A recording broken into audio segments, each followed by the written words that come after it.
Hello guys, துரை செந்தில்குமார் இயக்கத்தில் சூரி, சசிகுமார், உன்னி முகுந்தன் இவங்க எல்லாம் சேர்ந்து நடிச்சிருக்க படம் தான் கருடன். சின்ன வயசுல இருந்து நண்பர்களா வளர்றவங்க கூட சேர்ந்து விசுவாசமா வளர்றவர் தான் சூரி. ஒரு கட்டத்தில் இந்த ரெண்டு நண்பர்களுக்கு இடையில சண்டை வந்துருது. அதுக்கப்புறம் சூரி நியாயத்து பக்கம் நின்னாரா இல்ல விசுவாசத்துக்கு பக்கம் நின்னாரா அப்படின்றதான் படத்தோட கதையே. படம் ஒரு ஆக்ஷன் ஸ்டோரி. அதுக்கேற்ற மாதிரி அதிக லவ் போர்ஷன்ஸை உள்ள திணிக்காம கதைக்கு என்ன தேவையோ அதை அழகாவே சொல்லியிருந்தாங்க.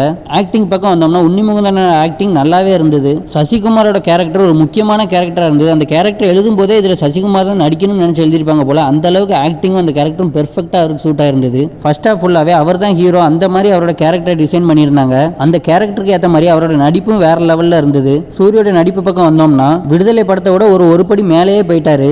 அந்த கேரக்டருக்கு தகுந்த நடிப்பு வேற லெவல்ல நடிச்சிருந்தாரு. அதையும் தாண்டி அந்த டைலாக் டெலிவரி பண்ற சீன்லாம் வேற லெவல்ல இருந்தது. அதாவது ஒரு சில இடங்கள்ல லென்த்தான டைலாக் பேசுற சீன்ஸ்லாம் இருக்கு, அதை வேற லெவல்ல பண்ணியிருந்தாரு. இவனோட மியூசிக், இந்த ஸ்கிரீன் பிளேக்கு தகுந்த மியூசிக் கேட்கும்போது நம்மளுக்கே வெறியாக தான் செய்து வேற லெவல்ல பண்ணியிருந்தாரு இவன். டைரக்டர் துரை செந்தில்குமார். கதையா இதை பார்க்கும்போது தமிழ் சினிமாவில் பல தடவை அடிச்சு துவச்ச கதை தான். நண்பர்களுக்குள்ள சண்டை வராது, துரோகம் பண்ற மாதிரி பல கதைகள் வந்திருக்கு.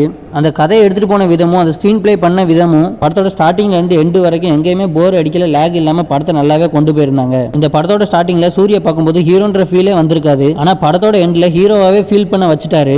அதுக்கு ஏற்ற மாதிரி தான் கதையோட போக்குமே இருந்திருக்கும். உங்களுக்கு டைம் இருந்தால் இந்த படத்தை ஒரு டைம் தியேட்டர்ல போய் பார்த்துட்டு வந்துருங்க.